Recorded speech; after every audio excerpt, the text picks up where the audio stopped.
there's variations on this phrase, but it's been said in the past that America sneezes and the rest of the world, particularly parts of the world like us, get a cold. The Trump impact is being felt in this election campaign.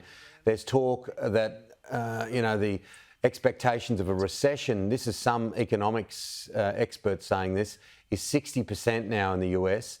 Is it going to factor into how people vote here? Well, there is concern in the wider community about Trump-style policies being implemented in Australia. And I'm getting that when I'm door knocking and campaigning, particularly for people who are worried that Peter Dutton could potentially go down that road. And he's already announced some Trump-style policies like massive reductions in the public service in Australia. No one wants to see that. If you're dealing with the Department of Veterans Affairs, with Centrelink, with aged care services, you rely on quick information, and cuts to people working in those departments is only going to mean that Australians are going to be worse off.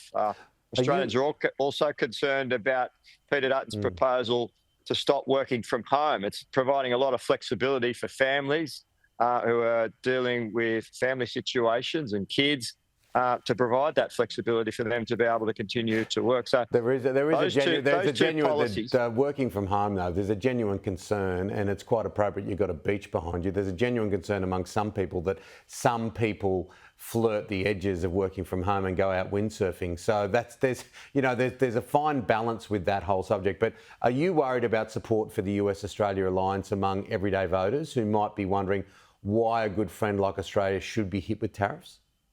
Well, the Prime Minister made it very clear this week that the Australia-US alliance is the foundation of our security, and it has been since World War II. And I thought it was rather irresponsible of Peter Dutton this week to threaten to use AUKUS and that alliance as a means for trying to one-up the Prime Minister and say that he could have got a better deal. I think that looked desperate, and I don't think that Australians appreciate Peter Dutton trying to use something that's so foundational to Australia's security and defence as the ANZUS alliance as a bargaining chip. And the Prime Minister made it very clear that the alliance will remain strong, that we are committed to AUKUS and committed to the Marine Rotational Force that occurs around this time of the year in the north of Australia each year, because it's about Australia's defence and security. And we don't want to see any reduction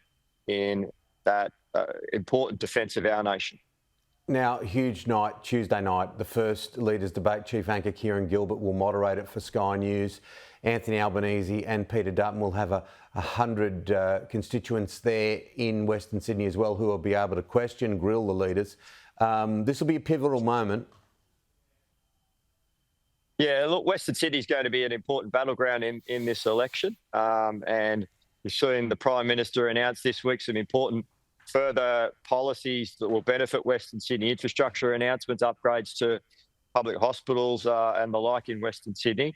And I know that the Prime Minister is certainly looking forward to the debate, Timmy, and he sees it as an important opportunity for interaction with the punters in Western Sydney, and he loves telling the story of why Labor is offering a better policy response in this election, while we're listening to them about their cost of living issues, and while we've got those policies to ensure that we're reducing pressure on people's cost of living.